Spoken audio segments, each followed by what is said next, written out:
Bonjour. Dernièrement, nous avons eu la fête du Saint-Sacrement du corps et du sang du Seigneur. Une fête que le Seigneur avait demandée à Sainte Julienne de Cornillon, voulant ainsi exprimer sa présence réelle et substantielle dans l'Eucharistie, laquelle fête a été instituée officiellement dans l'Église universelle en 1264. Et tout au long de l'histoire, le Seigneur donne des signes de sa présence réelle dans l'Eucharistie.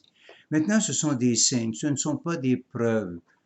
Tous les miracles eucharistiques font appel à notre liberté.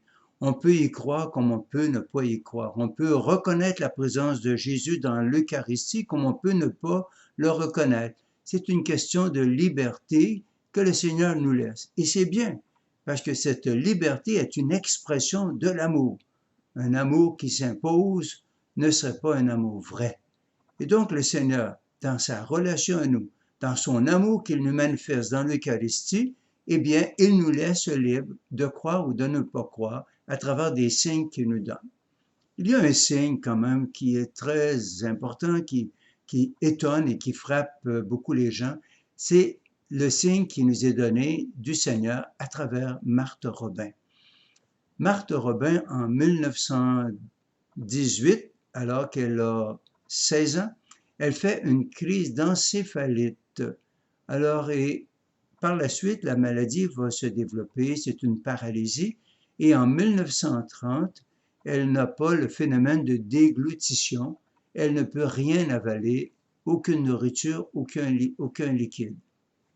Et à partir de 1930, elle ne mange donc rien. Mais la seule réalité qu'elle va absorber, qu'elle va accueillir, c'est la communion eucharistique qu'elle reçoit une fois ou deux fois par semaine. Des fois, les gens disent, c'est pas possible d'être comme ça pendant plus de 50 ans, puisque Marthe est morte en 1981. Il n'est pas possible de vivre comme cela sans manger ni boire. Comment se fait-il que cette femme-là peut vivre ainsi sans manger et boire autant d'années? Marthe nous dit bien ceci, qu'elle n'est pas un spectacle. Et il ne faut pas regarder Marthe comme un spectacle, mais comme un signe qui nous est donné à nous. C'est comme si le Seigneur disait, est-ce que vous croyez que moi, je suis le pain vivant descendu du ciel? Quand je vous dis ceci est mon corps, ceci est mon sang, est-ce que vous le croyez? Vous avez difficulté à le croire. Un peu comme les gens dans l'Évangile au chapitre 6 de Saint Jean, quand ils entendent Jésus parler et dire qu'il est le pain vivant descendu du ciel. Celui qui mange ma chair et boit mon sang a la vie éternelle. Les gens commencent à le quitter, ils s'en vont. Nous avons peine à croire en la présence réelle et substantielle de Jésus dans l'Eucharistie. Et donc, à travers Marthe, le Seigneur nous donne un signe. C'est comme s'il nous disait, vous avez peine à y croire, je vais vous donner un signe. Cette petite femme, pendant 50 ans, je vais la faire vivre uniquement de l'Eucharistie pour que vous puissiez saisir que je suis véritablement présent dans l'Eucharistie, que je suis le pain vivant descendu du ciel et que c'est moi qui donne vie à cette femme par l'Eucharistie qu'elle reçoit. Donc, c'est un signe qui nous est donné, ce n'est pas une preuve. On peut croire, on peut ne pas y croire. Et ce qui est le plus beau, le plus extraordinaire, c'est pas d'être 50 ans sans manger puis boire. Je dis souvent aux gens, au fond, le plus extraordinaire, c'est que chaque fois que nous recevons l'hostie, chaque fois que nous communions, nous recevons le pain vivant descendu du ciel. Nous recevons Dieu, nous recevons toute la Trinité en nos vies.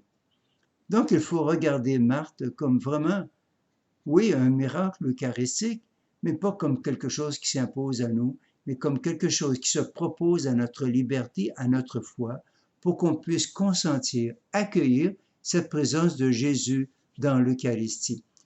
Je disais que Marthe est femme de Pentecôte, je dirais qu'elle est femme eucharistique.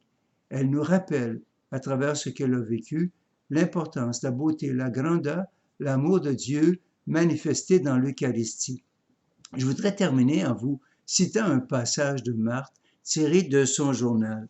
Elle dit ceci: Ô Jésus présent dans l'Eucharistie, soyez le bonheur, la santé de ceux que j'aime et leur éternelle récompense. Hôte adoré, je vous demande pour moi d'emporter plus avant toujours mon petit cœur dans le vôtre. Et elle continue. Ô la joie de mon cœur rempli d'allégresse en Dieu. Je l'ai reçu, il est en moi. Mon roi vient prendre possession de son trône, qui est mon cœur. Et je suis si heureuse qu'au lieu de n'être qu'humble, tendre, tremblante, comme je voudrais rester, je suis plus en moi, je ne sens plus en moi que sentiment de joie, d'amour et de reconnaissance. Je ne sens en moi que sentiment de joie, d'amour et de reconnaissance. La pandémie, en tout cas pour le moment, on commence à nous déconfiner. Beaucoup de gens ont été privés de la communion eucharistique. Nous aurons très bientôt l'occasion de reprendre le chemin de l'Eucharistie.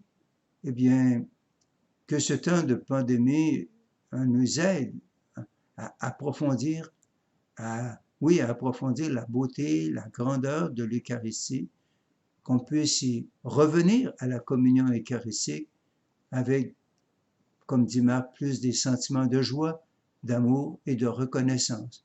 Et devenir, devenir, vous comme moi, devenir de plus en plus celui que nous recevons dans l'Eucharistie. Alors, je vous invite peut-être à faire ce petit exercice spirituel. Quelle est ma reconnaissance à l'endroit de Jésus Eucharistie?